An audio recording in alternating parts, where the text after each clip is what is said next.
Welcome to Beyond the Front Door podcast with Lindee and Rhea at Peak Properties. We are real estate agents in Cheyenne, Wyoming, and we bring you stories that make you laugh, cry, cringe, and inform you. Come on in. We put the real in real estate. No, it's all you. Welcome. Okay. Welcome for all of our listeners to Beyond the Front Door podcast. As you all know, this is a series in our partnership with the Southeast Wyoming Builders Association and Sam Weinstein as we talk about affordable housing and construction here in Cheyenne. And this will be an ongoing conversation throughout the month of April. So thank you all for being here. And we would like to welcome Jeff White from the Cheyenne City Council. Ward 1, is that what I heard? Yep, yes, that's correct. Which area is Ward 1? Ward 1, it's a pretty large swath of town. It runs from 8th Avenue by Lions Park all the way down to Fox Farm. Mm-hmm. And then the east-west borders are I-25 and Converse. Okay. So it's a pretty, pretty big part of the community. Very economically and culturally diverse, and I've been lucky enough to have been a city council representative for Ward 1 for the past 9 years. Thank you. This was my next question. So you're well seasoned and in it. I'm well something, but to keep doing this. But I've been around for a little while, yes. Yes.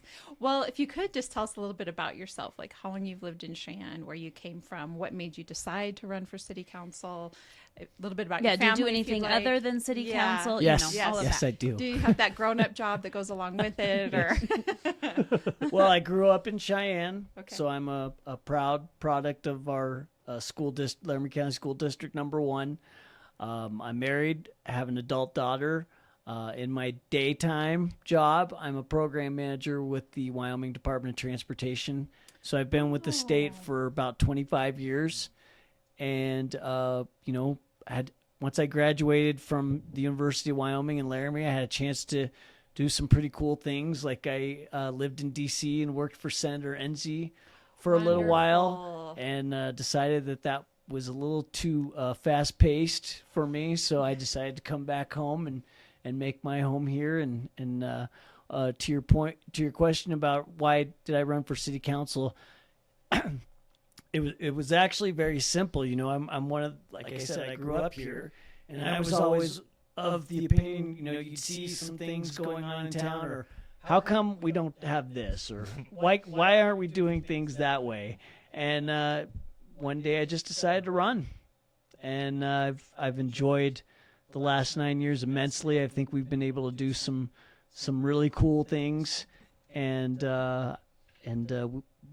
one of the best part about being on city council is there's never a shortage of problems to solve. Right. The worst thing about being on city council is there's never a shortage of problems to solve. And when there are, we'll find them for you, and we'll bring them to you. Yes. Without fail. I always say for anybody that isn't happy with the way things are going, get involved. It's the way to make a difference. 100%. Right? Yeah. If you want to complain, be a part of it. Be a part of the solution. That's all it is. Be a part of this. Yeah. Yep. And so kudos to you for jumping in. And well, and kudos to Sam here, because Sam's, as long as I've known Sam, he's always been involved. He's always volunteered his time. He's given a lot of different organizations his time and talents, and I think we're better off for Sam and people like Sam. So that's what makes us. That was really nice. How much did he pay you for that? He didn't pay me anything, but that's really what makes our community so great. Sure, is the sense of volunteerism.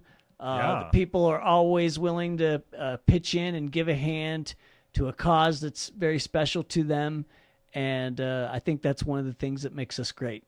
I've roped in so many people to sit on my board, but it just goes back to what Jeff says. It takes people, it takes the community, and I'm very appreciative of that, because there's multiple perspectives when it comes to giving back to a community, and some people say you should run for office. Some people say you should be a nonprofit. It takes all of it. It takes politicians. Right. It takes nonprofits. It just takes random people off the street. Yep. Just doing what they think. I think you said it was Brian Pedersen. It was like, isn't this just what people do? Yeah. You know, I moved to Cheyenne and just got involved. I mean, Jeff was one of the first people I met 11 years ago. So I'm proud to say I know Jeff prior to him being a politician, and I'm still his friend. No, but kudos to Jeff. And I'm happy about that. Every time Suba seems to have a meeting, you're off doing the other million things that you do as city councilman and as a YDOT employee that we don't get you as often to Suba as we get Dr. Aldrich, or we've had the mayor a few times. Johnson's been there quite a few times. So when we were doing this, I was like, man, I want a different perspective. Call Jeff. We need Jeff here. So the fact that you were willing to just come in, even though I mean, not that you don't support us, but your last year has not really been around builders and our group. We've been in front of you, but for you to be here and have a conversation about housing, I just appreciate you doing that, because you could be walking into the lion's den here. Yeah, you're not, and I'm happy to do that, Sam. We do. And, We got teeth. I scared a few people. I actually did think that meeting that you held before the election in the fall, I thought that was very constructive. People said what they felt, and I came away from that meeting with some really good ideas. So So yeah, tell us more about that, because I don't know. So a Suba meeting, do you try to have city council people, the mayor, you try to have someone representing the city, or they are part of it? How does that work? There's usually someone from the city there, but I'll let Sam describe what it's like. It depends on the topic for that month. We as a board, and then we reach out to membership, say, what do you guys want to discuss? Fortunately or unfortunately, we are the capital of our state, and we have city, county, state government here. So it's really important for us to have these individuals in front of us as often as possible, specifically all of them. So the meeting that Jeff is describing, we held before the November elections, and we brought in, we made an open offer to anybody running for office in Laramie County to come to our meeting and have an open forum. I asked questions. I tried to be very general, let people answer it. I didn't fight back on a lot of things. You did a great job moderating that too. Man, those are hard, because it's hard to leave your personal biases at the door. We've discussed that a few times on here. It's difficult, and I'm learning. I have to do it. And I will say that is the number one skill that Suba has taught me, is that I feel like I can still run an effective nonpartisan meeting that is just, tell us what your thoughts are. Tell us what your plan is for our group. Are we going to support that? Yes or no? And it was really great. I will say I have a strong inkling that meeting influenced the outcome of some of the elections. Really? There were people elected that I didn't think were going to be elected, but people showed up to that meeting. Awesome. We had, I think we only had one commissioner show up, and I think we only had one mayoral candidate show up. That's true. And that was fine, but it's very telling. And I get it. People have busy schedules, but those that make the time to make our meeting, to share their opinion, whether or not we like that opinion, we appreciate the fact that they show up. You give it respect for that. 100%. 100%. Yeah. So, man, no, Jeff and I go way back, and I feel like our paths are always crossing up, because Jeff is the kind of guy like you guys that's involved in everything. And now that he's on city council, he has to be involved in all these things, or gets to. I think it's a privilege to be a part of these conversations. But I think it's there's people that just love our community, and we're willing to do what we have to do, like you guys. I mean, hours on end of recording about the same thing over and over and over again. But that publicity is huge. Yeah. So, well, it's that old adage: if you want something done, give it to the busiest person you know. Right. Right. Yeah. Because I openly say, give me the hardest job. I will find the most efficient way to do it, because I am lazy. I think lazy gets a bad rap. I'm efficient. I will find the most efficient is a much way. Better word. Yeah, Yes. but I love that. So anyway, I told them I wasn't going to talk too much, and I've lied. So now I won't talk so much. well, I guess go ahead. Well, I didn't know if you were about to say something right there. I apologize. That's okay. So what we are doing here in the month of April is just, as you know, talking about affordable housing. And when Lindee and I met with Sam to discuss this partnership, we were just kind of giving that 30,000 foot view of what we're doing locally and or as a state to address affordable housing. And so, of course, we want leaders and policymakers from every level of government just to come in and talk a little bit about what you see. What are some things you're doing to address affordable housing? And so what is your concern and what's your hope for the future? It's a lot. That's a lot. And Sam, jump in anytime. Oh, no. But No. affordable. Let's just start off by saying this. Number one, affordable housing is not isolated to just Cheyenne or the state of Wyoming. This is a nationwide problem. Mm-hmm.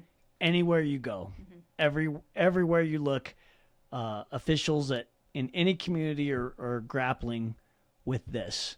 Now, what makes it a different type of problem for Cheyenne than perhaps other communities is we're located between two major interstates, mm-hmm. and we're also at the northern tip of the Front Range of Colorado, which is one of the most progressively growing, fastest growing areas in the country. So it's kind of like a double whammy for us. Is the community of Lusk, Wyoming growing? Probably not that much, but the community of Cheyenne is growing and is forecasted to grow exponentially over the next decade or two. So there's that. You take a problem that's already occurring nationwide, mm-hmm. you put it with what's going on in your own community, and it's probably a bigger problem. Mm-hmm.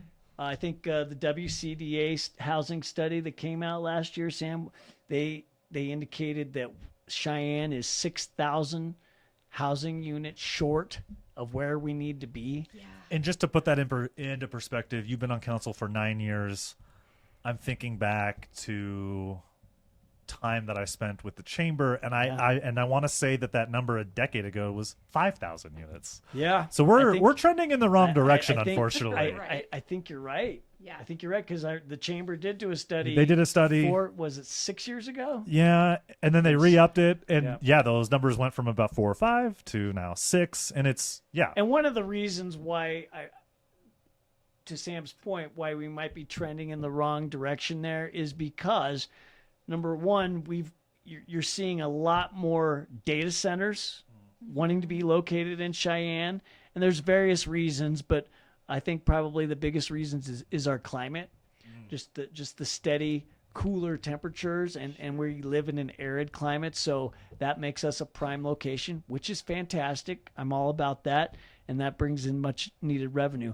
I think the second thing is Warren Air Force Base is supposed to have a huge missile upgrade program coming in. Right. And, we've been hearing about this for years. The contract has been signed, so we know it's going to happen. We just don't know when. But we know that it's coming, and that's going to put even a greater stress on our housing market. So, to your point, what can we do about it? Well, I think the city has worked well in conjunction with the Southeast Wyoming Builders Association on trying to find different solutions. And what worked 5, 10, 15 years ago is no longer going to work. Obviously, I know this phrase gets tossed around a lot. We really have to think outside the box. So just in the last 12 to 18 months, I think this particular city council has been really trying to be proactive about thinking outside the box and trying new things. We've amended the Uniform Development Building Code 14 times. Wow. Yes. Just to try to come up with different ideas to make things easier for builders as far as 100%. restrictions. When I talk about those types of things, I'm thinking specifically about lot size, density maximum, height restrictions. Those were all things, and height restrictions, just can I say, as a personal peeve, has always been one of my greatest. I never understood why we had the height restrictions that we've had. Yeah. To me, it just made no sense. So I was so happy that we finally got rid of those. Yes. And because we did, and because we implemented the TIF program, the Tax Incremental Financing Program, we're going to see a 111-unit apartment building complex at the corner of O'Neill and 20th. 19th. Right? Catty corner from Blacktooth Brewery. Yeah, Yes. 19th. Yeah. And That is exciting. That is. And to see how fast that's going. I drove by 2 weeks ago, and it was fenced off. I drove by yesterday, and the old dilapidated yellow cab company taxi building was completely torn down, and that lot is completely cleared.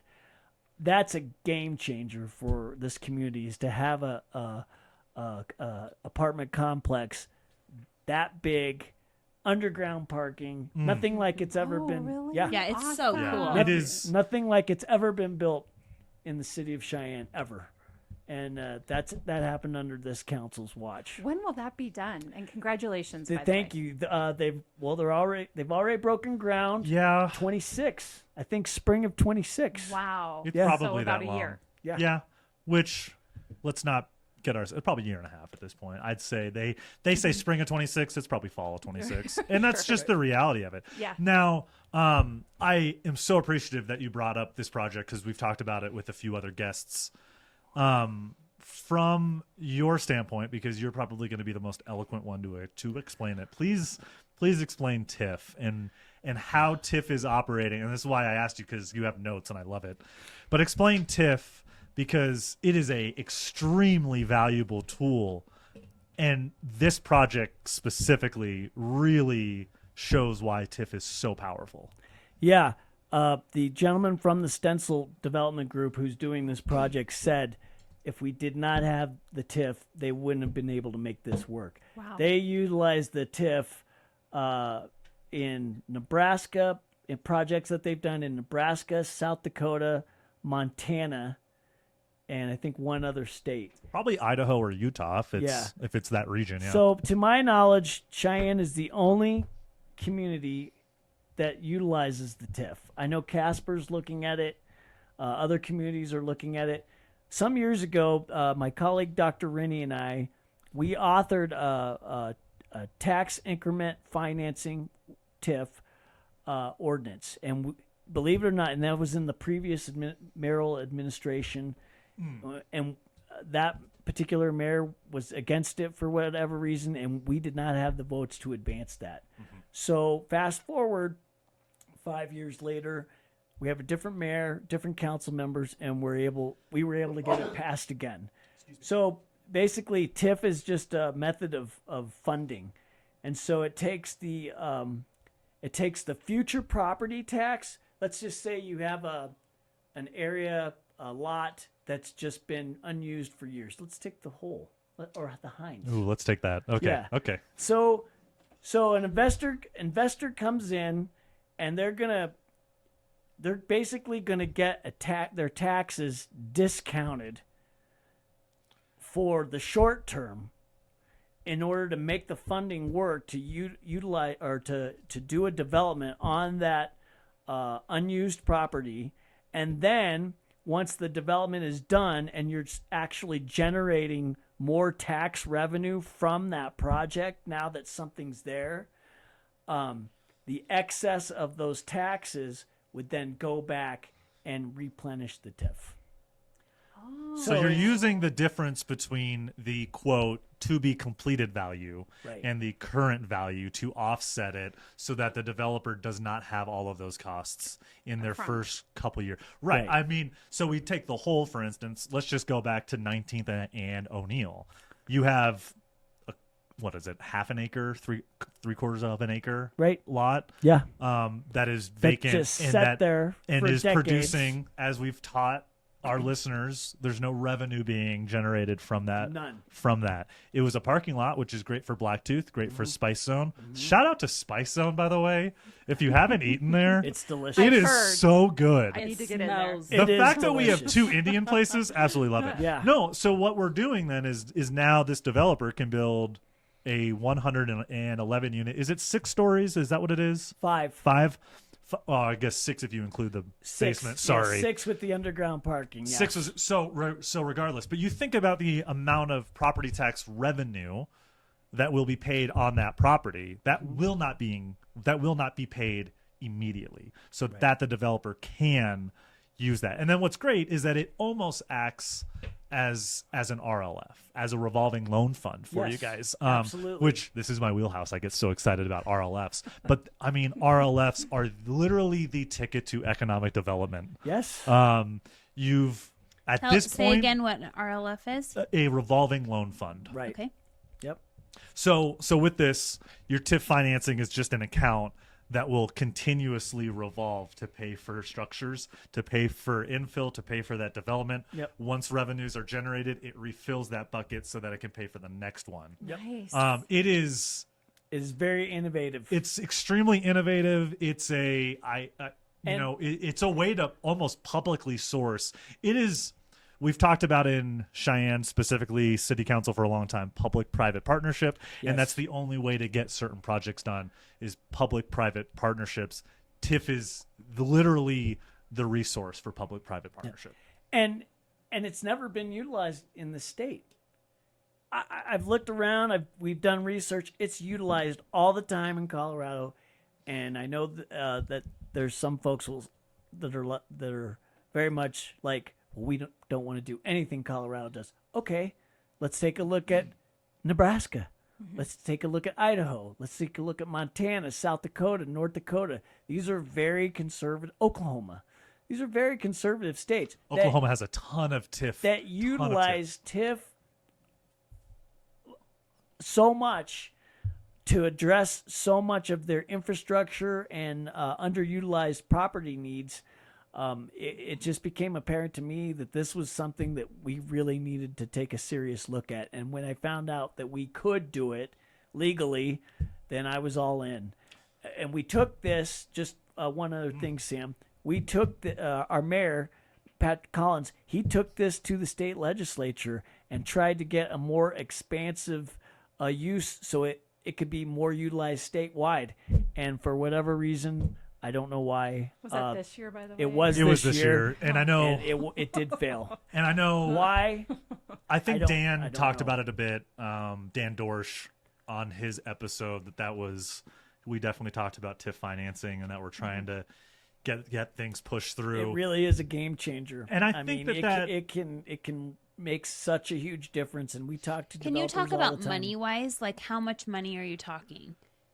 And how does it get started? Like It's let's project- just use it's an project example. specific. It's project so each specific. property has a property tax on it, Correct. Yes. and that's the amount of money. So right now, that spot outside of Blacktooth at 19th and O'Neill is probably zoned mixed-use industrial or mixed-use business, I would assume. I think it's mixed use business. So again, all that means is that it's being taxed at that rate, which I don't Okay. know what that tax rate is. I don't know if you know that off the top of I your don't head. know. Yeah, I am not a tax and revenue expert. I mean, obviously, it's enough money. But you think yearly. about your taxes are generated by revenue off of investments. Right. If there's nothing on the property, if it's raw land, there's no investment, no one wants it. Once you put property on it and it becomes and you put real property on it, which is a really fun conversation, the difference between real estate and non-real estate, but then you put value to it, and then that starts to produce income and pay for taxes, which then those taxes, as we've learned on this show, go to pay for the services of our city. It goes to our fire, our police, our paramedic. Hell, it funds our library system. It funds, I mean, there's a lot of, and maybe that's a side tangent because I like to chase rabbits. What locally do we have? Our property taxes pay for what here locally? I know. It's a loaded question, but I think it's important for people to police and fire. Right. There's two very important things. Huge ones. Public schools, which I'm a product of, and very proudly so. Infrastructure. Roads. So when people complain about potholes, say we had more revenue, we could potentially. I mean, that's a joke. It's a broad stroke, but the idea is there. Entirely different subject matter for a completely different episode. But Sam, probably a different podcast. Sam is right. Sam is right. And so when you cut that, okay, like what was done in our legislative session, and so Cheyenne's lucky. We're in a very good spot fiscally. We're seeing continued growth. We're seeing businesses that can continue to want to locate here, start here, people moving here. Again, we're 6,000 housing units short. So we can absorb that hit, that 25% hit. What it does keep us from, however, is doing cool things. Like looking at I'm always of the opinion, ladies and Sam, that a business is not going to invest in a community that is not willing to invest in itself. No. Yeah. And when we're looking at businesses relocating here or starting up, businesses will come and they will take a look at things. I know it sounds crazy, but they'll take a look at things like recreational opportunities, greenways, those types of things. Children's museum, which is great addition to the community, and again on an underutilized piece of property. Absolutely, those types of things. I really had hoped we could do some serious examination of an indoor turf facility, and because we have families, we have kids, friends with kids who have to travel to use out-of-state facilities for soccer teams, soccer matches, particularly in these great spring weather that we're having. Indoor would be great. Yes. And I get the fact that a recreation center has come up on a public ballot on our 6 penny tax 3 times and lost 3 times. I get it. I supported it all 3 times. But those types of things are very important when you're recruiting businesses and when you're trying to keep young people here. Laramie doesn't have that problem because Laramie gets to utilize the University of Wyoming Indoor Practice Center. So I had hoped that we could take a look at some serious examination. Because property taxes were cut 25%, I doubt we can do that now. I think now we just, in our budget session, our budget hearings start next month, we just need to focus on not laying anybody off and continue services as they are. So the 25% reduction, I think it's a mistake. It's a mistake for us, but it's going to be the death knell for smaller communities in the state. Well, and that is a huge concern because Wyoming communities are so interconnected. Right. I'd be curious. And I don't know, we're not trying to fearmonger here. I'm curious what that does mean for those other communities that are losing that 25%. I mean, does that remove one sheriff's deputy? Does it remove one ambulance? We'll find out in a year. We'll definitely find out within a year or two. And I don't know how our sister communities like Pine Bluffs, Albin, Burns. I really don't know what it does to them. So, and help me connect the dots because I don't know this for certain, but I'm worried that not only is this going to have an impact on direct services right now, but it might have an even longer term effect on the amount of funding needed for a new fire station or a new police station. Or you're not wrong. So, and this is where I talk about revenue. Yeah. In that it's great. I'm not going to complain that I pay less in taxes. Like, no one's going to complain about that until you understand the reality that those taxes are just revenues for our city and state. And I personally think they went about it the wrong way. And I think that they could have been a little bit more precise in saying, hey, if you're over 55 and you're retired, you're on fixed income, cool, you're going to get that. Absolutely. You are under the age of 35 and it's your first house. I feel like there were ways that we could have done this to give the benefit to those that need it without completely undercutting the services that we're trying to provide. Yep. And Sam, I don't know what your interactions with the chamber. I can't remember what the tax study that came out was. For every $7 in services that a Wyoming resident gets, we pay $1 back. I think that's the ratio. Yeah, I mean, that's a pretty dang good ratio, and I'm happy with that. Yeah. So to give me even more money back than what I pay in, that just doesn't make sense. I mean, that's on a basic level. That's how an investment should work, right? Right. Your investment should return to you way more, and I think our community does a pretty decent job of that. But now we're going backwards, and I don't want to say backwards. I think that we have this hiccup, and it's concerning. It's concerning because of how interconnected all of these pieces are. Yeah. No, I agree. Well, to bring this back to TIF, is that what the tax acronym? Increment Financing, yes. Right.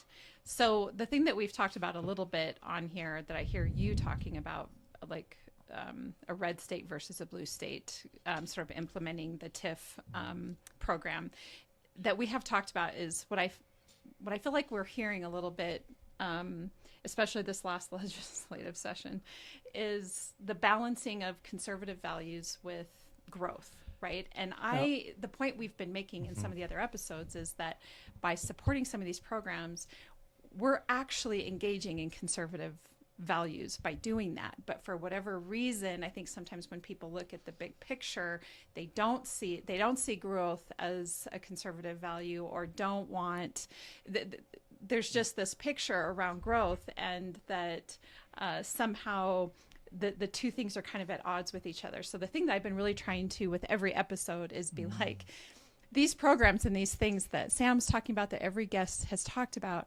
actually encourage conservative values by the things that you're doing and the decisions that are being made. Yeah. The TIF to me, and I illustrated just kind of how it's utilized before to show that a TIF is really non-political. Right. It's utilized all over the United States. Yeah.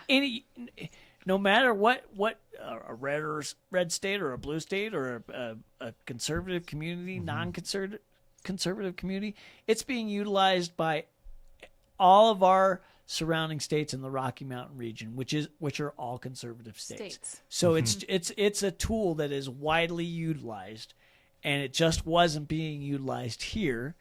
And now we are utilizing it. Awesome. We're seeing great success with it. It is the reason why we were able to get, and I know things aren't completed yet, and it's taken a lot longer than we had hoped, but the old hitching post property, that's the way we were able to get something going there, was the TIF. And that was one of the things, right, when I ran for city council 9 years ago, that was one of my top priorities. I wanted to get something done with the hitch.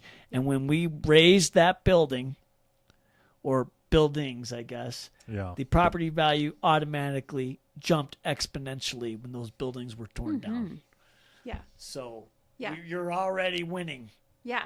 Well, and the reality is, whether we want to grow or not, we're growing. The people are moving here. People are here. Lindee and I talk all the time about, the number of people that I'm helping move here from Colorado. Now, of course, people always roll their eyes at me and they're like, well, are they going to just try to change Wyoming? And that has not been my experience. No. Everybody that is moving here, if you're moving to Wyoming, it's intentional. And Sam, again, with your experience with the chamber, I think Cheyenne, because of our water and the way we access our water, I think we could probably reach a maximum. I think Dale told me one time, is it 82,000, 85,000? Anything over that. Can I just say the validation that I'm finite? You're talking about finite resources, and it's going to be a problem. So I see. 82,000 is about the max that we can go. So that is why I said in a prior episode or forthcoming episode, I don't know what direction we're going with these. I mentioned in another episode why I think it's unlikely that the Sweetgrass development gets a golf course. Because water is the issue. It is. I don't know if everyone's a James Bond fan. I think James Bond is phenomenal. One of the lowest rated James Bond films is Quantum of Solace, which I argue is one of the best ones. Who was the James Bond? It was Daniel Craig. It was Daniel Craig, and Quantum of Solace is the second in the installment. Spoilers, it's like a 15-year-old movie now. The secret organization that he's infiltrating is talking about the world's greatest resource. And you assume the whole movie they're talking about oil. And that whole movie is about water. The whole movie is about water. So I love the validation that I'm getting sometimes when we bring in people, and I'm out here spewing what everyone thinks is my opinion, but then we hear it out of the babes of mouth, or the mouth of babes, babes of mouth of babes. I'm certainly no babe. Yeah.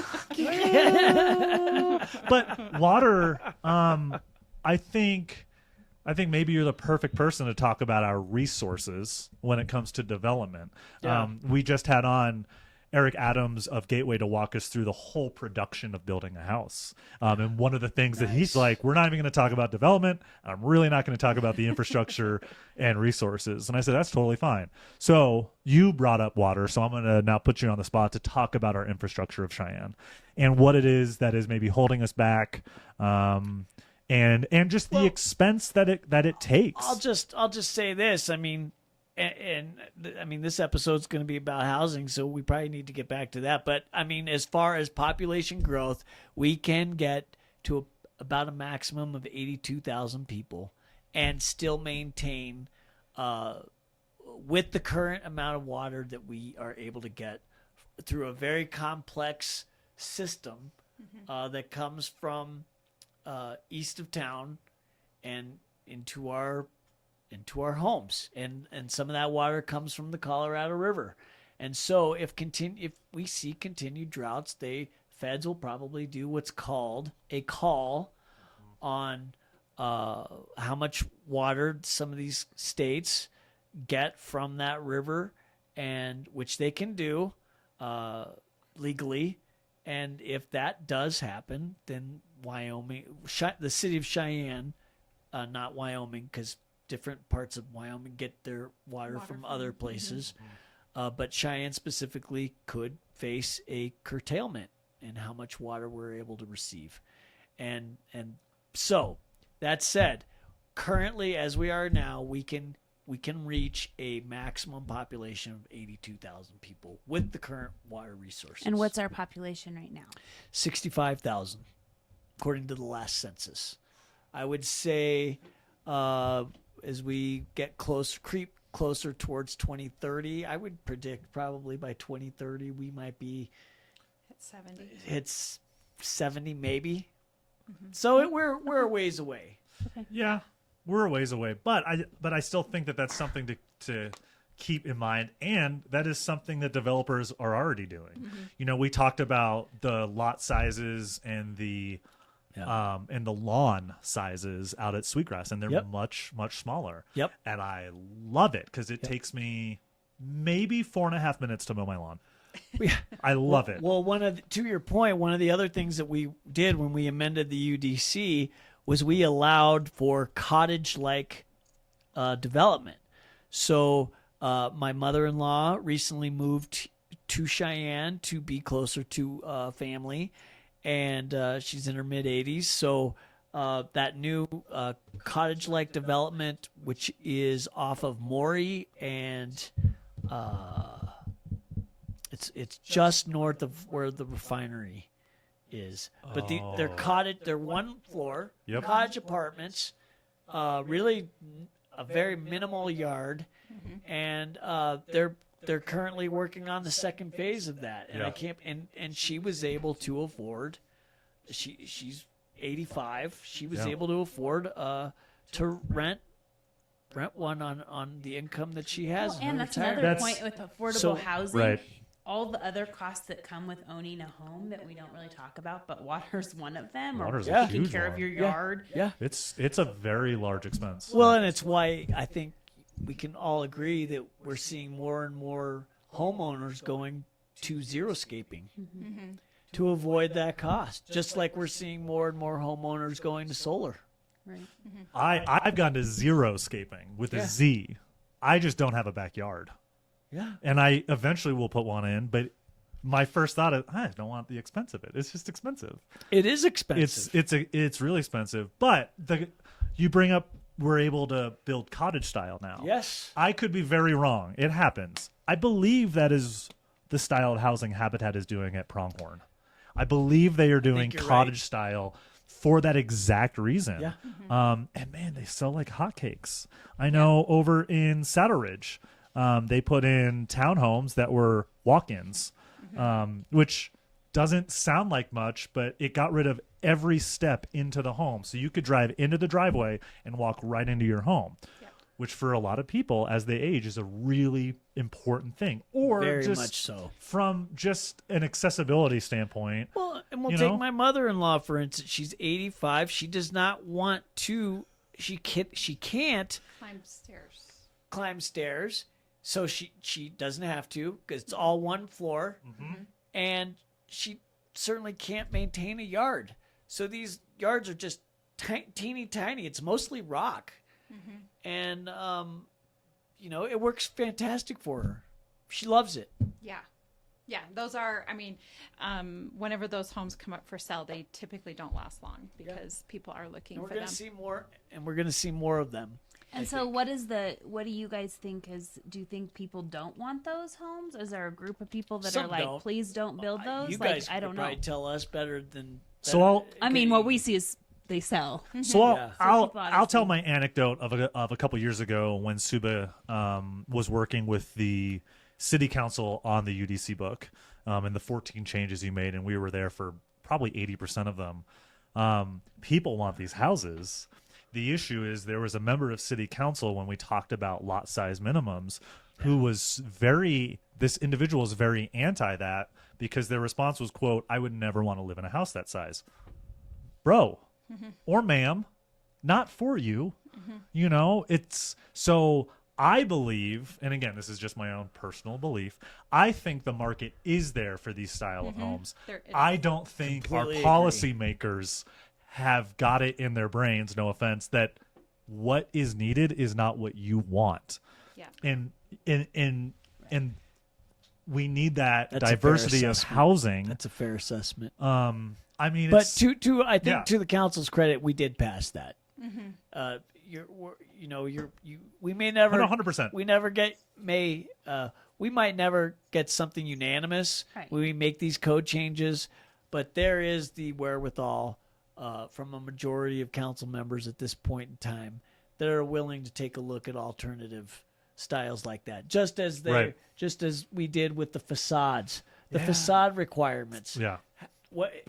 Some of the requirements were ridiculous. So 30% brick or stone. by lowering that or giving the consumer a choice in the matter or builder a choice in the matter, we were able to lower the cost for developers.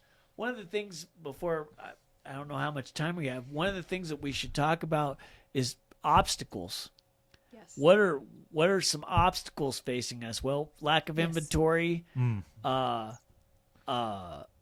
One thing I'm very concerned about, and Sam, I don't know if you guys have talked about it in your organization with these tariffs. I do not know what that's going to do with cost of materials. That is a conversation that I've unfortunately had to bring into my day job. When I'm reviewing credit from around the state and talking with bankers, I have to ask the question, hey, where are your businesses getting their materials from? Because the way that the world works, we can't produce everything in our state. We can't produce everything in our in our country. No. I point to what happened during COVID. We all know what happened to lumber prices.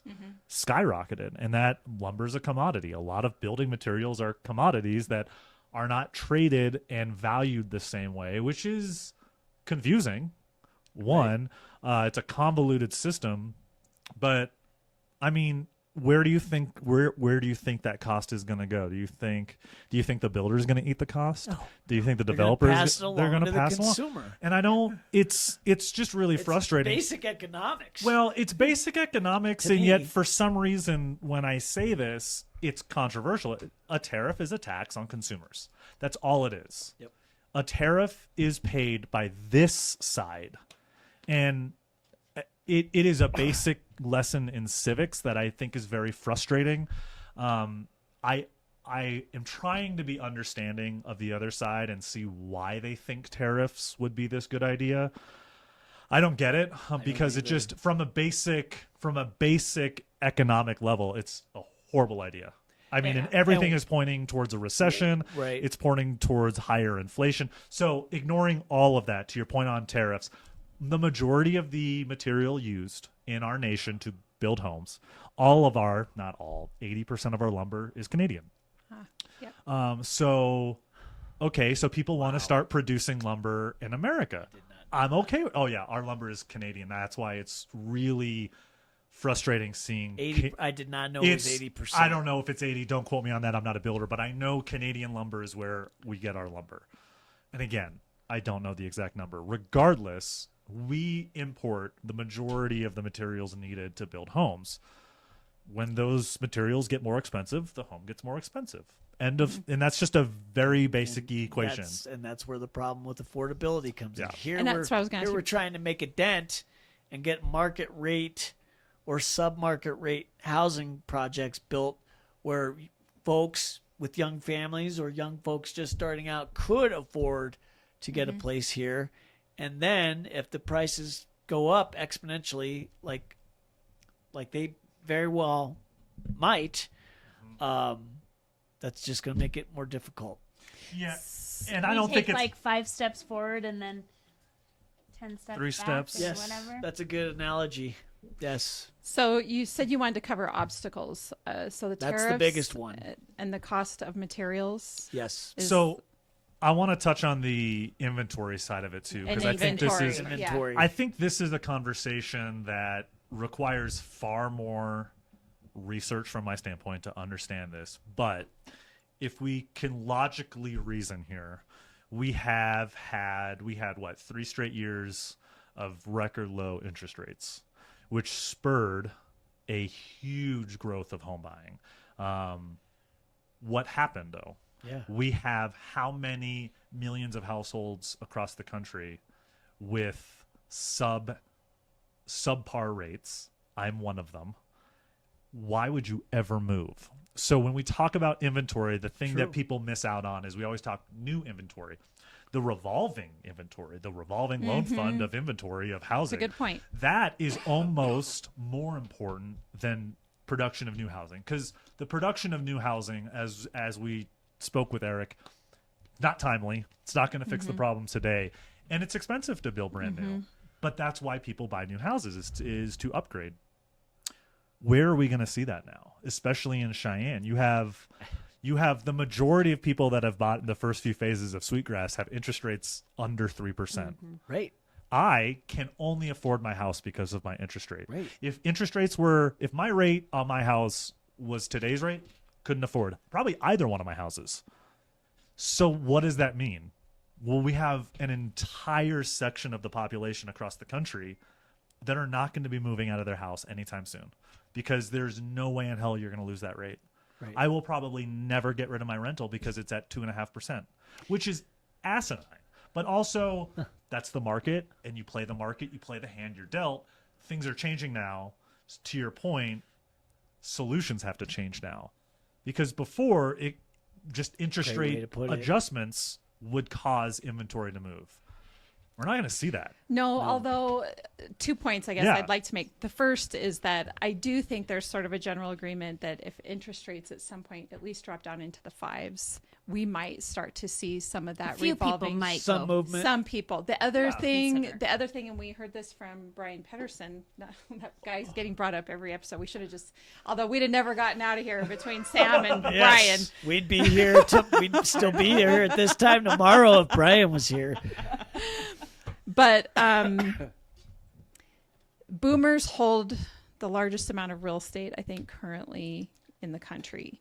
And Makes sense. as they, Pass away. yep, thank you. I was going to say age out. Expire or whatever. Age out of life. That's what he said. That's what he said. Did he say age out? He Was said that they the term? age out because he Yep. deals with people in their finance. Sure. His clients eventually die. Well, yes. And so we are, over the next couple of decades, going to see a little bit more. That will play a role as well, because boomers, as we've said, hold the largest amount of real estate. And so there is going to come a point where that real estate is going to come back on the market. But my question for you as realtors would be this then, and that makes sense. Take a young family just starting out. I'll use my daughter and her husband as an example. How are they going to be able to afford when and those my houses go question up would on be, sale? yeah, how do they afford them? And then Yes. I inherit my parents' house, and I mean, from what I'm seeing, people selling them, they're not selling them. They're selling Cheaper. them for all the money. Yeah. Right. Yeah. Nobody's going Right. to say, I want to bring the cost of housing down, so I'm Yeah. going to lower the price of my house. Since I'm probably the oldest one here, I bought my first house in 2000. It was a bungalow house on Pershing. I bought it for $69,000 in 2001. That's about the year that I bought my first Two house, bedroom 2003. basement, but wasn't finished. Great house. Sold it for a profit. 3 years later, bought a house on 22nd Street, which I still have and use as a rental now, for $130,000. Yeah. Finished basement. Awesome. Low rates at the And time. it wasn't that long ago. I think that's what kind of burns us a little bit, does. right? And It then- wasn't that long ago. And then now it appraises at 284. Yeah. 284. I was able to buy that house I wasn't making great money then. But I was still able to buy that house and then progress. And now my wife and I own our house, and to your point, interest Right. rate 2.25%. Right. We're never. I'm well, never and not moving only either. that, but what's the number? At least this, when you and I were looking And at where would numbers you a move year to? ago, Because you can't afford to move. 50% sure. of homeowners own their home outright. Right? It was right about, I think NAR gave us the statistic about a year ago. Some like 50% of homeowners actually own their home outright. Yeah. So when you think about that as well, in terms of the impact on the revolving door of inventory, nobody in this economy wants to take on a house payment. And so if you Why already would own you? your home free and clear, that, so Yeah. either you own your home free and clear, or you've got a 2 or 3% interest rate and you aren't moving Right. for sure. And then you Why? compound that over, it's a one-off. Jeff's got a rental. Oh, I have a rental. Well, now you multiply that by the few thousand people that were able to have those rates. And again, I'm all for the free market. Go for it. You have a low rate. You're renting out your house. Congratulations. I think I have a duty, and I've said this, to not raise rent on my renters. If I have good renters, just let them sit in the house for whatever. You're going to pay that? Fine. Let's do let's it. have a really good understanding. And I've never thought the problem with rentals in Cheyenne has ever been the mom and pop one-off people. It's the corporations. It's the businesses that have, hundreds of doors, or and I don't think we didn't have a lot of it. We are getting more of that. Yes. That's the other thing. You're starting to see these corporations come in and buy when folks Right. do age out, or someone does move. They're coming in, buying the house, flipping it, and then selling it for more than they bought it from, Right. which is already out of reach for most people. Now, the only argument I would make, because Dr. Aldrich said the same thing when she was on here about Okay. a year ago. Okay. The only argument I would make is that some of these homes that we've talked about that have all the character and old age to them here in Cheyenne, sometimes first-time home buyers can't buy those homes because of the condition that they're in. So when flippers come in and get them up to speed where somebody can come in with a WCDA loan or an FHA loan and buy it, that would be my argument for flippers coming in, even if it is at a higher price. You know, if we can stay in the 300-ish thousand. Remember the wrap homes?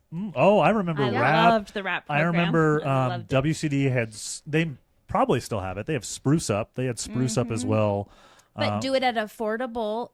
Fix these houses up with minimal. And I don't know. Get it to where they can use an FHA loan or a VA loan to purchase it so that they can get into the home themselves. I always joke that Corey, our broker, because they flip homes a lot, and I always tell him he's out here doing God's work, because literally they're taking a home, getting it financing capable, Right. really, and then making it possible for first-time home buyers to come in and buy the home. And I like I that. I think you're absolutely right, and I think in moderation, I think that's fine. Yes. That's Yes. that's Yeah. the thing. Yeah. You know, the flip side of it, I think, is education to your consumer base about product availability, not just from a housing standpoint, but from a lending standpoint. Full disclosure, I've not been a mortgage lender in 2 years and my license has lapsed. However, there are renovation products that exist Yep. to buy We've a had it. dilapidated POS house and fix it up. And the renovation is funded within the loan for a to be completed value. Your interest rate is going to be higher because it's part construction loan, but there are options for you. And what I would say, and this is how we used to make our money, you got to talk to local people.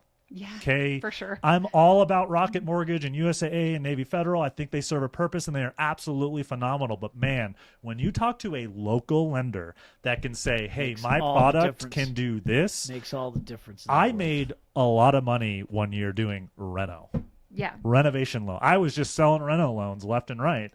And it was because inventory was so low that there wasn't places you can go to get the homes you wanted. Okay, that being said, I do want to shift into a question I have about buying older homes within the city and crossing the bridge to commercial as well. Let's talk about where the onus lies for when you buy a property and it has to come to code. And the onus is on the buyer who is trying to secure financing, because often your financing package has a requirement for your building being up to code. So you can't get financing until your building is up to code. You can't get insurance until your building is up to code.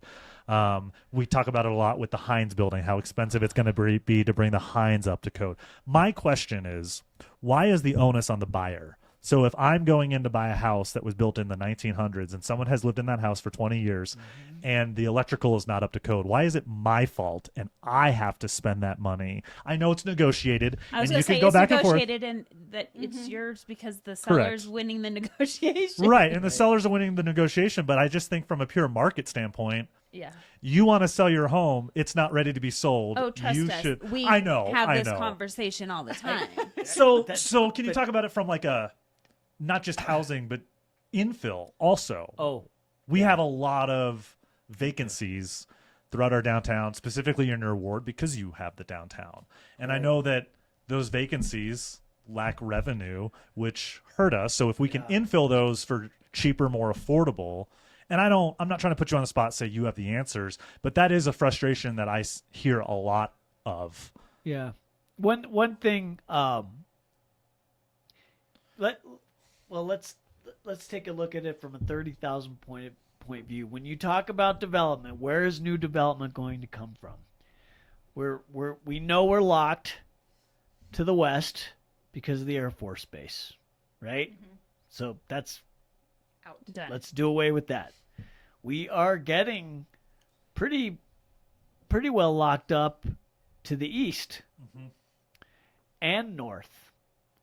And I would say that some of the housing developments in the past 20, 30 years haven't been, I guess, visionary would be the word I would use, because you've got these lots of acreage with a lot of different lots, particularly to the north. So there's that. So the only new development, and you're seeing this now, the cottage development that I spoke of where my mother-in-law lives is part of this. You're seeing a lot of development south. And then you have infill. And then you have, so those are really kind of all we have. Right. But now we also have, we can start building up because we changed the height restrictions ordinance. So now we have that option as well. So that's kind of where we are. When you take a look at infill, and you take a look, and I can say this with great confidence just over the last 5 years, I'm starting to see a lot of parts of town or particular houses that were blighted that aren't necessarily blighted anymore. I am seeing a lot of renovation, restoration in a lot of houses. We're never going to be 100%. No community is. But I've seen a great improvement over the last several years in some of these places. To your point about downtown, one of the things that I've always wondered about is why don't we have more residential units in the second and third floors of some of these buildings? The building of the units above the Albany, for instance, Right. that was an old hotel. The And Albany then when used it to be a sold, hotel. everyone was like, "What? What's up there?" Yeah. Yeah, it is wild how quickly people forget what some of these properties were. It was a restaurant on the first floor, hotel up on the second and third floor. Wow. So why can't we have some apartment units there? I will say the owner of the Albany is a great guy, very invested in downtown, and he does have a plan. He does want to see. He does want to go the way of some residential apartments. I felt like we had that. the woman who came, Connie Higgins, and she bought that building on the one that Welcome to Cheyenne is on the side of it. The Right there mural on Pioneer. the side. She has the Triple R Fashion for Good and Graffitos. Graffitos. is in there renting from her, but she's building housing above that, Yeah, isn't she's she? putting in some apartments up there, I think. We know there's demand. It's It's a wise investment if you can make that work. I've seen some incredibly cool lofts too. Yes. There's an incredible loft above Provisions, the liquor store right next to the Met. Yep. Buddy Hans Seitz used to live up there, and that's the first time that I saw that one. And then same Hans Seitz lived above that location right next to Freedom's Edge and had the loft that was catty corner to Chop House. And there's an entire, and it is the coolest place. Is that her place that she bought? I Absolutely. don't know, but yes, there are. I mean, if she bought the whole building, then she very She did. well maybe Well, living in that. I don't know She's what's kind- considered the whole building, like the whole block. It's not Right. the whole block. It's like a third of it. Yeah, I don't know. Regardless, good for her. Kudos. Thank you for her for doing that. I'm just pointing out there's a lot of really cool properties downtown there's a lot of cool potential in these downtown properties. The problem is, and this is probably the way it goes with every community, is the owner live there? Yep. And are they invested in the trying to make community. that community better? Because if they are, I guarantee you're going to see the wheel turn on those properties. Look at Sure. 17th Street. Yes. The 17th Look Street. what John Deneen did with Yeah. 17th Yes. Street. Yeah. But he lives here. He's invested in the community. John and Let's take a look Renee. let's take John Renee. Yeah. Nick. Yeah. Oh my gosh, what the Lincoln has done for downtown has just We been need to have them on. amazing. We do, Oh yes. gosh, Oh. yes you do. Yes. And Wiz Khalifa goes on Oh my sale God, tomorrow. dude, Wiz I Khalifa was is stunned that when is that was announced. awesome. But I digress. Yeah. But I digress. Listen to our excitement. But then to the other side of the coin, from what we just talked about with John Deneen, the person that owned the old Z's Furniture building Oh my gosh. that let that just go, that was a person that did not live here. They lived in California. And could care less. All it was a tax write-off. Yep. They didn't have to do that building. That building had black tar mold and pigeon it was an environmental hazard, and so there's just two polar opposites. So you want that. You definitely want those property owners that are from there, hopefully still live there, but even if they don't still live here, are invested in the community and want to see it improve. Yeah, we've talked about that a lot, haven't we? That we're all interconnected. It takes all of us working together to make the community better, to have good affordable housing, all of those things. So, because we're already wrapping up here, Can't believe how fast it this does. goes. It goes so This fast. is like my first podcast, and I'm We'll just, have you back. Shocked how it goes. Was there anything else that you wanted to address as it relates to what the city council is doing? Well, I think the city council is being very proactive in the things that we can control. Sure. We have made changes to the UDC. We are trying to make things less expensive and less restrictive for developers. We are utilizing out of the box thinking like a TIF and trying to get that expanded into even more ways so we can perhaps use it for even more projects. So I think when you take a look, we have taken the recommendations from the Affordable Housing Task Force Committee that we didn't even talk about. They made their final report to us back in 2022 and had a list of recommendations, and a lot of those code changes to the UDC were part of those recommendations. Dan Dorsch was on that committee, by the way. Yeah. So I think everything that City Council can do, we are doing. There is open dialogue between us and the builders.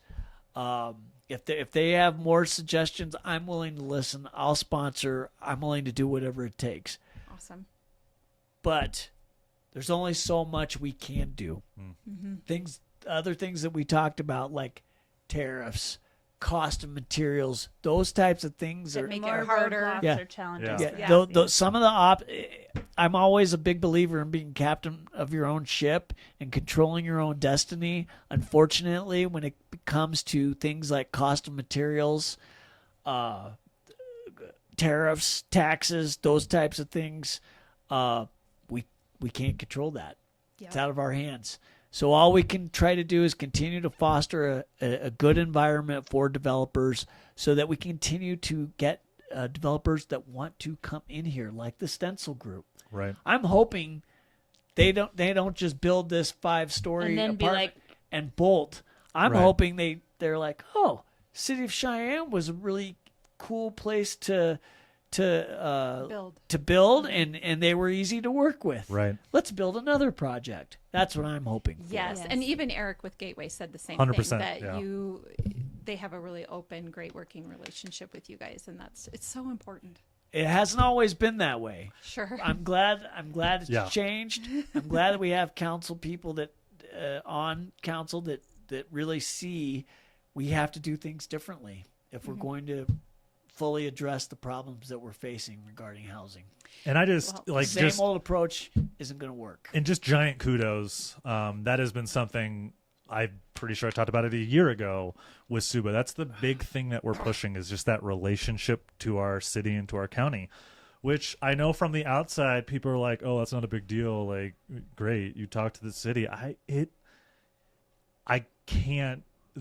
really hard to explain to people that aren't a part of it that our relationship between city and builders has not always been this way. No.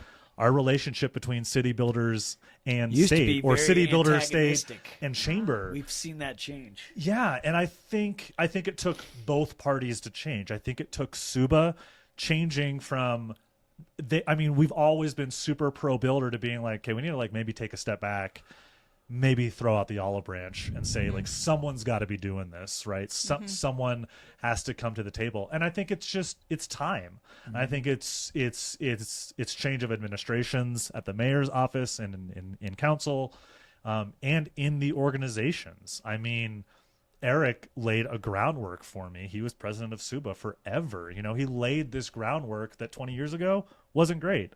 Look where we are now. Yeah. I imagine 20 years from now, I hope I come back in 20 years and we do this podcast in this same basement right here. No, because it'll be better. Just so be you even both better. know, Yes, we'll be here. just so you both know, I won't be on city council in 20 years.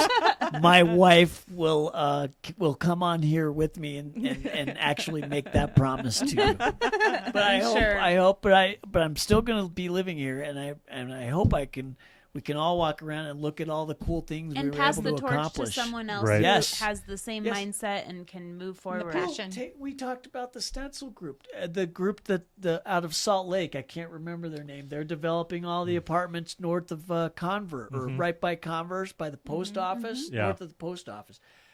They've had such a great experience that they've procured more land, and they're going to have a third phase.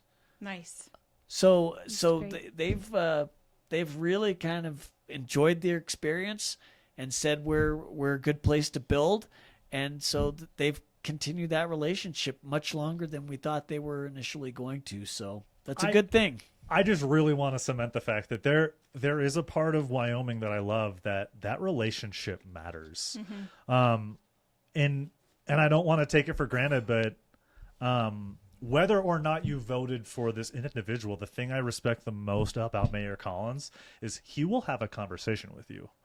You might not like his opinion, his perspective, but he opens the door for us. And Suba has a standing quarterly meeting with the mayor that sounds so minimal, but in the grand scheme of things is huge, because we're all talking about the same thing now. We're all on the same page. We have a different perspective. We have different wants, but the fact that the conversation is happening almost simultaneously amongst these organizations, like you guys are showing through your podcast, is huge.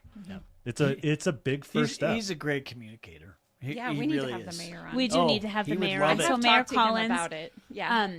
the last time I saw him, my kids learn about him in school, and so Yeah. they came home and told me who the mayor is and who everyone is, and so then I said, "Hey, I got to introduce you to someone," and I took my daughter over there, and That's I was so like, cool. I was like, "Tell this guy who's the mayor of Cheyenne," and she was like, "Mayor Patrick Collins," and he was like, "Nice to meet you," and she was literally like, it was so cute. I love it. Well, didn't we talk earlier too that this is the state where you go to Home Depot and you run into your governor? Yeah, Yes. exactly, and you could walk up and talk to him True. if you'd Yeah. like.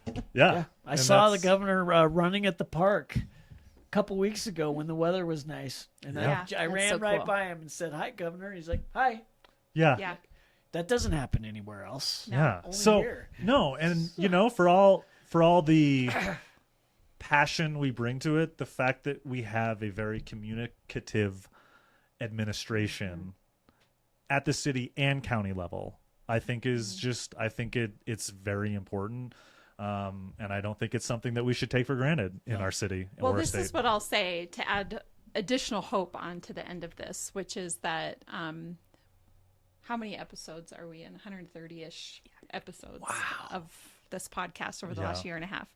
We ask everybody at the end of every episode what their favorite thing is about Cheyenne. I would say, hands down, the number one answer we get is the people. Everybody loves living here because of the people, and especially those. I feel like it's even more noteworthy for those that have moved here from a different state, move in here, and they feel so blessed to be here, where the people are the reason to be here. Yeah. What's your favorite? Having grown up here, I mean, I would have to echo that. Yeah. I most of my friends, like most people my age, most of my friends didn't choose to stay here. They moved, and most of them live in the Denver area or somewhere along the Front Range, like a lot of us. But this is it's a very special place. I could do without the wind, but other than that, could all do Wind the, traffic. the people are amazing. We talked about it at the outset, really at the beginning of the podcast, just how folks are always willing to lend a hand, help someone in need, pitch in for a good cause. It's just part of our DNA, and that's something that's always stuck with me throughout my life, and that's one of the reasons why I've chosen to stay here and hopefully give back to the community that's given so much to me. It's a testament, I think, for as many of these as we've done, that's almost always the continuous answer, other than the geographic I think we location knew that. is nice. I think we knew that, but with each guest, You just, hear it. Yeah, showing us even Well, more and I'll say that what we have going on here. I was at the WHAM convention last June. Oh. And They're coming back. They're going to be in Cheyenne. Are they? This year. They were in This Pinedale June. last year. Yes. Were you there? I was not Not there. there. Okay, but well- I will be there this year. So, because it was in Pinedale, it was held in some beautiful location, and I'm just describing this in that I sat and had a conversation with Mayor Collins and talked to him about our podcast and that he needed to come on. But I asked him, I said, we ask everybody at the end of every episode what their favorite thing is about Cheyenne. I said, can you guess what the answer is? And he said, I already know what the answer is. He goes, it's the people, that just speaks, I guess, to how wonderful Cheyenne is and Wyoming in general. Yeah. So just Governor add on to what you Sullivan said. used to always say Wyoming was one small town with unusually long streets. And I We've thought, said- I we've had think people say that's that on here, too. that's the best analysis I've ever heard. So if you go ahead, Lindee. This is your question. Oh, to wrap this you up. could ask it. No, go ahead. We could have just totally threw everyone off. If you could buy real estate anywhere in the world, where would it be and why? What would you buy? And money's no object, so this was just. Ooh. Gosh, I didn't know I'd get that question. We're putting you on the spot. Money's no object. And it doesn't have to be a specific place. It can be an environment that Yeah. you're looking for as well. Well, my wife really loves warm weather, so if I could perhaps, and money wouldn't be an object, if I could get like a small little like a bungalow beach house or somewhere in Costa Rica. Oh, we've had several Costa Ricas. Yeah, My family's from Costa Rica, so I'm like, please, everyone, I love Costa Yeah. Rica. That's awesome. yeah, That's good. I'm thinking that would help her be much happier in the months of January, February, and March. Sure. Yes. Yeah, I was just thinking that Yeah. this morning. Definitely. That sounds great. Well, Well, I awesome. mean, you've conquered the win because you figured out the haircut for it. And why I always wear a hat. Because of the haircut. More lack thereof. More hair shave. Yeah. Well, thank you so much for coming on. Yes, it was thank a you. pleasure Well, to have you here today. thank you both for doing this. And I hope that you both recognize, number one, how popular your podcast is. Oh, But thank number you. two, I just think that you recognize what a great thing you're doing for the community and showcasing different parts of our community.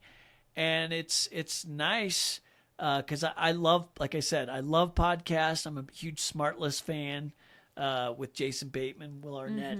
I think that's one of my favorites. But to have something, a really cool podcast that's local and about Cheyenne, for Cheyenne, and other folks who are maybe listening in and discover something about our special community. I think that's a really cool thing. When are you So guys thank going to do an overlap with the YO original? We have it's Have come you already- up. No, we haven't Okay. never talked to them. Yeah, I've been on that with Dominic a handful of times. Right. Yeah. Excuse me, and I just like both of you guys. I just think that would be a really cool Yeah. crop. Yeah, because You're both very natural. And I think Yeah. for like your 150th episode, maybe you should do something live.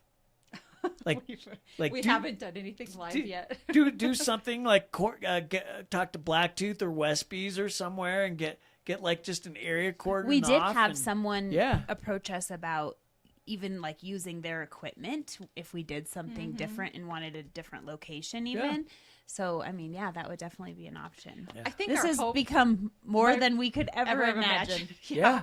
But the cool thing, the unexpected consequence or reward, I should say, that has come out of it is that I think what we want is for people, what we wanted was for people to hear the stories and make a jump themselves to buy real estate or to start a business or to make whatever change and to understand that we're all in the same situation. We're all looking at various ways to jump and facing sort of the same obstacles. It just depends on the kind of jump that you're looking at. But I think what we didn't know was going to come out of it is just that our hope and what it kind of sounds like is happening, but when you listen to somebody's story, maybe you're more likely to go visit that business or to invest in that aspect of the community, because what we need is to hear the story. We need to know the connection, why that's important. And the Westbys that you brought up is such a great example, because here's two people that made enormous sacrifices to accomplish what they did. Yes. And that makes me want to go to Westby's and visit their establishment even more so because of what they did. It's just huge. Well, and when you find out how incredibly difficult it is in America to open up a brewery, the regulations, restrictions behind how long you have to own your equipment before you can serve it, how long you have to own your property before you're allowed to. I mean, there's so many steps to it. And we have so many local people doing all of these things. You've mentioned them, like Westby. Shout out to Rick at Blue Raven. Well, that's the thing is shout we out to have the a guys list. at Freedom's Edge. We do like, have a list. It's incredible, and I think that's the hope for me. Is you look around our community and you see just the number of businesses that are supporting, and the number of people that are going out, supporting one another. Yes, and then we hear that a lot on here. Supporting one another. I want to give a shout out. So Landon Brown of the legislature opened up the Sand Trap, an indoor golf thing. Yeah. Right next door to him is a new tattoo parlor, and at the end of that strip mall is New Era Barber Studio, owned by Sam Ramos and Chastain Sanchez. Shout out to Chastain, who's my barber. Opened up their own place, and you look at just that one tiny little strip mall just in the last year. Look at the growth that we have right there. And these are young people coming in and investing in our community.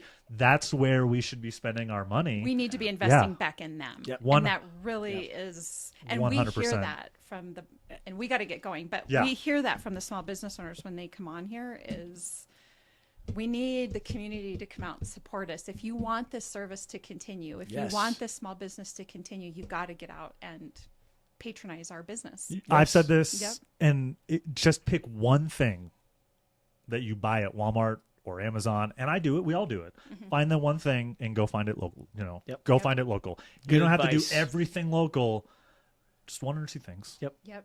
All right. Well, thank you both for being on today. Thank you so much. This was a blast. Anytime you want to come back. I hope you guys will have me back. Of course. This really was a lot of fun. Good. You got to get his wife. She's got a cool job. She's got a cool story. Yes. So I will you're be reaching awesome. back out. Yeah. She's amazing. You know what's so Except funny? for her taste in men. So, well, I will her tell and you. Becca must read the same book or something. I very much outpunted my coverage. We always have great. people be like, because we do 2 episodes a week, and everybody's always like, "Are you going to run out of people?" I'm like, "No, we're never going to run out of people." Gosh, you do 2 episodes a week. Holy cow, yeah, that's a lot of work. It is. Yes, but it's 100 a year. How many amazing people live in this town? Yeah, hundreds. We could thousands. do more. We could do more. This could be our full-time Yeah, we job. talked about this, that their list is as long or longer than the list to get onto Thankful Thursday. They need to get a sponsor. They need corporate sponsors. Yes. We do. If you have any ideas. Yeah. Well, and that was we can stop them. Yeah. But thank you. Oh, Yes. you can. Well, yeah, really quick. Yeah. Thank you all for listening to our awesome April series around affordable housing and construction. As you know, Lindee and I are realtors here at Peak Properties, so if you're looking to buy or sell, we'd love to help you with that. You can find us at www.southcheyenne.com, as well as all of our social media channels, as well as Beyond the Front Door podcast on YouTube, Spotify, iHeartRadio, Apple Podcasts, and Alexa. And we hope you have a really great day. I suppose I can say that.